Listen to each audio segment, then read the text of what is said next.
You definitely wouldn't have seen me as much in these meetings if the burning issues we had been resolved in a much more timely manner and allowed for public input and consultants.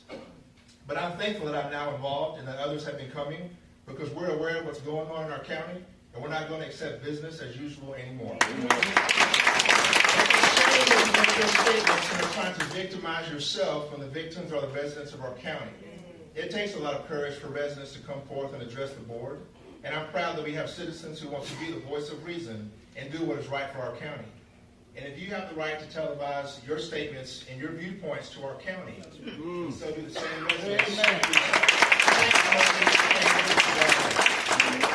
Thank you. Have a good night.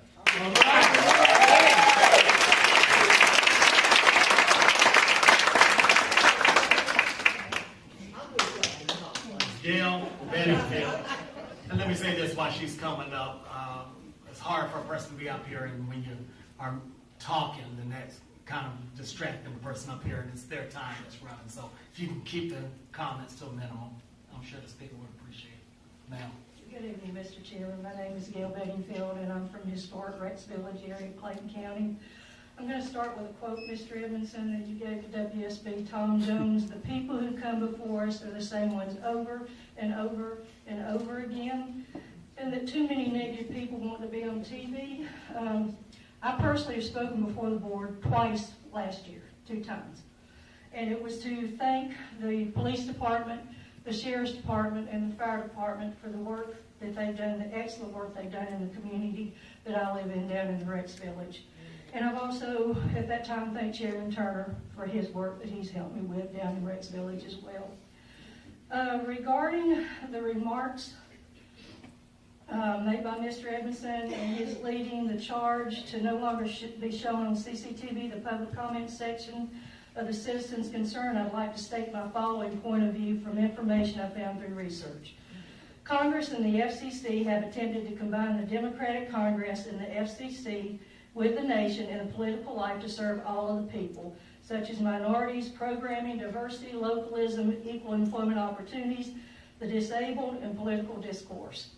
This public trustee model has given rise to a distinct genre of First Amendment jurisprudence.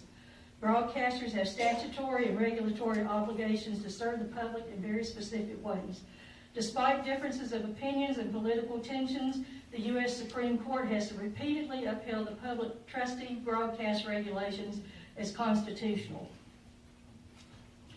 Justice Oliver Wendell Holmes saw the First Amendment as a guarantee of free marketplace of ideas, free trade in ideas against the government's attempts of encroachment. President James Madison championed the people's opportunity for free speech when he helped frame the Constitution and the Bill of Rights. Madison stated that the First Amendment was important to assure political equity at the face of economic inequities and to foster free and open political deliberation. So for me to conclude, let me just state, by not allowing our public comment section of the Clayton County Board members to be seen is violating many of our constitutional rights to be seen and heard via the public broadcasting airwaves. Many people with disabilities have no other access to our board meetings except via CCTV 23. And y'all are depriving our citizens, taxpayers, the due process of our opinions being expressed in real time over the station we the people are paying for out of our taxes. So, Mr. Edmondson, your quote that the people who come before us over and over again and that they show up at every meeting just to be seen on TV begs me to suggest if you do the consensus of the Clayton County voters, the property owners, and the taxpayers, many of us wouldn't bother you, or we wouldn't be down here and see you and your other 2 fellow commissioners that vote with you the same way all the time.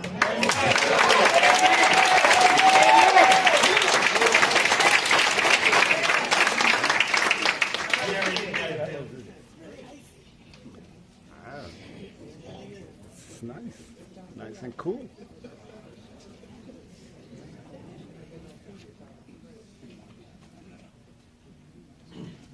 Jerry Bedingfield from Rex, Georgia. It's really bad when y'all's dickering over poor leadership spills over on us, especially when we're the ones that when we come here It's normally because when I go to the Rainbow House and give thousands and thousands of dollars worth of drinks and everything, it's about the children. It ain't about y'all. All right. When I go to the police department and fire department, tell them I appreciate them and take them drinks and stuff, it's because I want to serve them back. And yes, there's a lot of people out here that you may not agree with.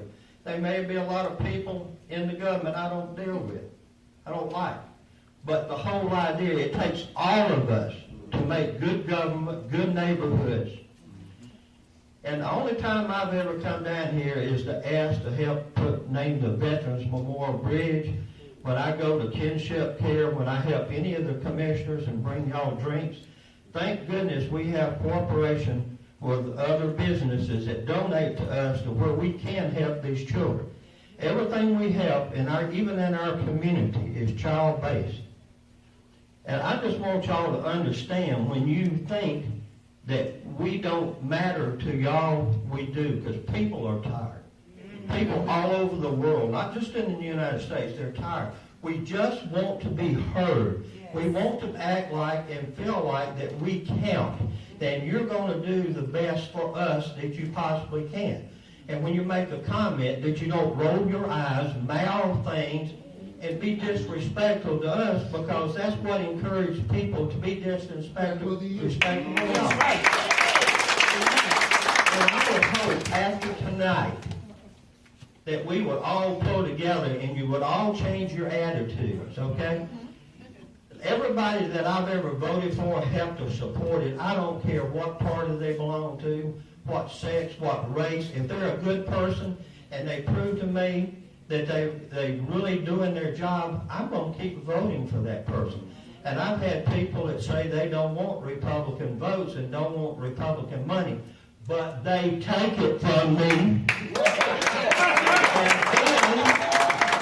And once you get them elected, you don't see them anymore.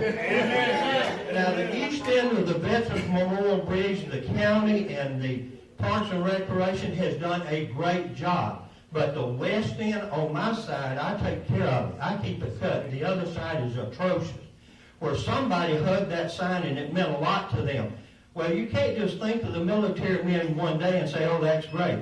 That is a memorial to tell them that you love them and appreciate them. That's your time, sir. I'm sorry. Okay, but even the county, when they see me cleaning up That's there, your time, sir. they help. Thank you. So let's work together.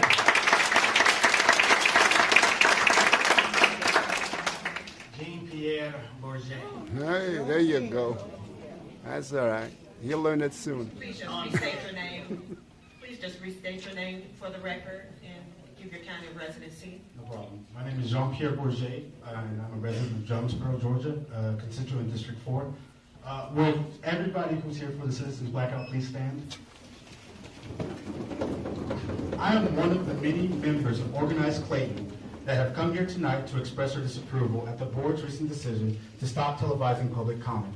As residents in this county, we believe that we should have full and unadulterated access to video footage that comes out of our Board of Commission meetings. Furthermore, we believe that if it is of the utmost importance that the Board of Commission retain the public comment section of the video. This is because it provides us with the ability to see what concerns fellow residents are facing in other parts of the county. We recognize, however, that the board has a concern with language that is being used by residents and its frequency, at the frequencies which they are coming to speak on the same issue. We would like to present a very effective solution to help you all mitigate this type of behavior. As citizens, we recommend that you actually address the concerns of the residents. Get their contact information, schedule a series of meetings with those residents, and connect them with the departments and or officials that need to be contacted. Once this has been done, follow up with the residents until their concerns have been met. As county commissioners, you were elected to serve our community and ensure its sustainable and equitable growth. One thing you all must remember is that at the end of the day, all of you work for us.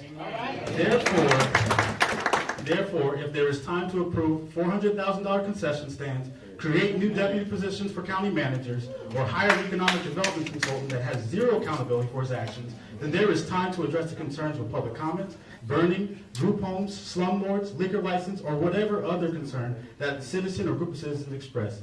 As a result, it would behoove you to address the needs of the citizens that are coming to speak to their concerns.